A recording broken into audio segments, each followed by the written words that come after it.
morning on today's Fountain of Youth, your anti-aging questions answered. Now more than ever, people want to know how to look younger to maintain your healthy glow without spending a lot of money. Top dermatologists answer those pressing questions in September's Allure magazine with some tips on the best skin products on the market today.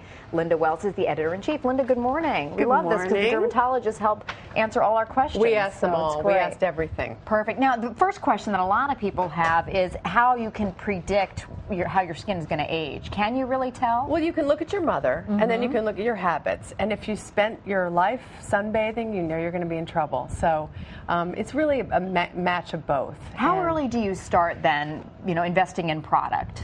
Well, actually, you can start at 3 months old. At 3 maybe months you're old, not you're thinking about that. You're not thinking about it, but you can use a sunscreen, and the sunscreen really prevents 95% of skin aging.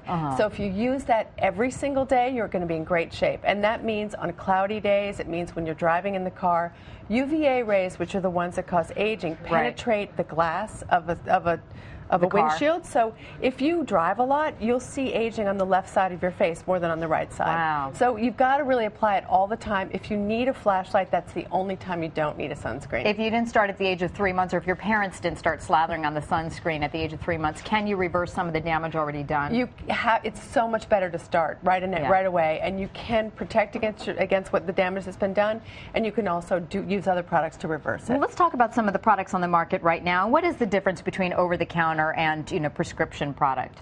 Well, I think it depends on what category you're dealing with. If you're dealing with retinol, then the difference is that a stronger product has more of the active ingredient, the retinol, which is a vitamin A derivative, and that means it irritates skin more, but on the other hand, it's more effective. So you have to kind of weigh the differences. Also, the price is different. Usually prescription is more expensive than over-the-counter. And when it comes to retinols, I mean, that's really one of the ways to reversing some of the damage, right? Right, exactly. Recommend that. And doctors really believe that retinol is one of the best ways to reverse some of the damage. What it does is it gets rid of the dullness of your skin, and it protects the skin, and it also improves the collagen and the elasticity. So we have a couple of examples here of different things that you can use. Well, first is a sunscreen, and you want to put that on every day. Use it like you would a moisturizer, and just put it on your face so you don't even have to deal with moisturizer and sunscreen. And two really good ones. This is the Neutrogena Ageless Restoratives. It has SPF 30. You want to use a minimum of SPF 15, and you want to be sure you have UVA and UVB. And then this is the Olay Regenerist UV Defense, and that's another good one. It's SPF 15. All available at your drugstore. Yeah, and then over here, so you talk about the retinols. that we were talking about, is Rock Retinol Protection Fluid, and and this is L'Oreal Revitalift. The good thing about these over-the-counter retinols is they're much more effective than they used to be. They used to be weaker, they had less active ingredient, and they weren't terribly stable. So now that has been improved. So you can really use the over-the-counter one. It's less irritating, and then if you want to build up to the prescription, you can.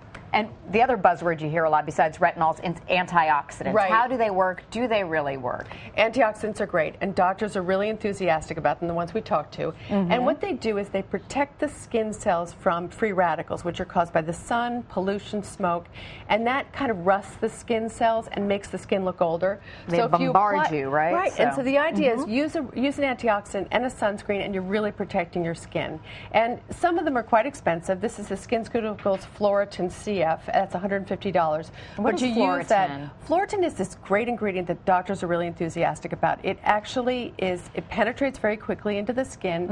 It comes from apples, and the apples now, there's a new study that says that the apple cells actually can help skin cells build and regenerate. So that's really good.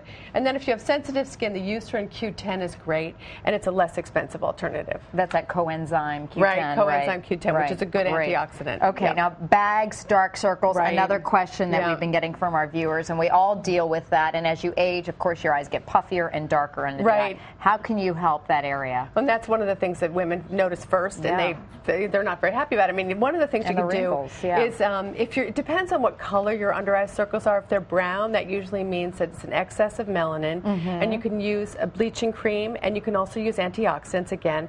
And one of the great antioxidants is coffee berry. This is Revale Skin and Eye Cream. And then if your eye or under eye circles are sort of purple, which I think a lot of people have, vitamin K is believed to work. Doctors don't think that anything works very well, but this Chorus Evening Primrose has vitamin K in it. And then if you have puffiness, which a lot of people have, usually the cause is you're not getting enough sleep. sleep and you're drinking too much alcohol or you're getting too much salt. And all the easiest lifestyle solution, things, I know, yes. and the easiest solution is to just stop doing all those things. Right. But, you know, that would be too easy. So you can use a caffeine, actually don't drink the caffeine, put it on your Under skin. your eye. Okay. And it's an anti-inflammatory. And this comes is in a roller. Garnier, which I love the roller. You know, Yes. Garnier Nutritioniste is a nice one. And then finally, the brown spots. I mean, those are also first signs of aging that you see, the freckling of your face. Are there ways to and on your get rid of chest them on and your things. chest? The only FDA-approved ingredient for brown spots is hydroquinone. And you can get it in prescription or you can get it over the counter. It takes a long time to work, though. That's the drag. So you want to make sure you're applying sunscreen, and then you can use the bleaching cream. And one is Ambi Fade Cream, which is the over-the-counter. It has 2% hydroquinone. So it's going to take a couple weeks for it to really start working. Oh, I think a couple months. You have to. You know what? The biggest ingredient is patience. You really have to stick with it. Yeah, and apply it on. Or else you can get a prescription one, which is stronger, and go see your dermatologist for that. All right, Linda Wells, great stuff. Thanks so much. Thank you.